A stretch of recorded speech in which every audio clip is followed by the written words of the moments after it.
మధు జాగృతి అధ్యక్షురాలు కవిత ఏదైతే నిన్న నిరాహార దీక్ష స్టార్ట్ చేసిందో అది 72 గంటలు కాకముందే 7:30 గంటలకే ముగిసింది.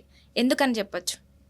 అంటే బీసీలకు తెలంగాణ రాష్ట్ర ప్రభుత్వం ఏదైతే కులగణన సర్వే చేసి ఎవరి దామాషా శాతం ప్రకారం వాళ్ళకు రిజర్వేషన్లు ప్రకటించాలని చెప్పేసి కులగణన సర్వే చేసిన తర్వాత బీసీలకు రేపొచ్చే సర్పంచ్ ఎన్నికల్లో, లోకల్ బాడీ ఎన్నికలలో బీసీలకు 42% కేటాయిస్తామని చెప్పేసి రేవంత్ గవర్నమెంట్ అంటే కాంగ్రెస్ గవర్నమెంట్ ప్రకటించింది.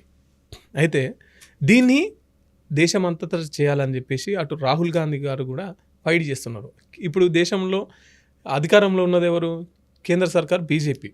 సో బీజేపీ పార్టీ పార్లమెంటులో బిల్లు పాస్ చేసి ఇది ఒక చట్టాన్ని తీసుకురావాలి అని చెప్పేసి కాంగ్రెస్ నాయకులంతా అంటే నిరసన చేస్తున్నారు, ధర్నాలు చేస్తున్నారు, కేంద్రం మీద ఒత్తిడి తీసుకొస్తున్నాం అని చెప్పేసి కాంగ్రెస్ పార్టీ వాళ్ళు మాట్లాడుతున్నారు. అయితే ఇక్కడ కవిత ఎందుకు ఎంటర్ అయిందంటే ఈ కులగణన సర్వే చేయడం కావచ్చు, తర్వాత 42% బీసీలకు ప్రకటించడం కావచ్చు, ఇది మా పోరాట ఫలితమే.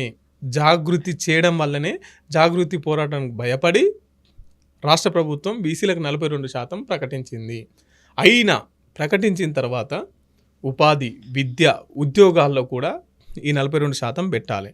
ఇందులో ఇంకొక కిట్కి ఏంటంటే ఈ 42%లోనే మైనారిటీస్ ఉన్నారా, లేకపోతే వాళ్ళకు ఇంకా 10% సపరేట్గా ప్రకటిస్తారా, ఇది కూడా తేల్చి చెప్పాలి ఈ ఎలక్షన్స్లో అని చెప్పేసి ఆమె ఒక డెడ్ లైన్, ఒక టైం పెట్టుకొని ఆ టైం వరకు పోరాటం చేస్తుంది. అందులో భాగంగానే నిరాహార దీక్ష 72 గంటలు ఏదైతే ధర్నా చౌక్ ఉన్నదో అక్కడ 72 గంటలు నిరాహార దీక్ష, మంచినీళ్ళు కూడా తాగకుండా దీక్ష పూనుకున్నది కవిత గారు.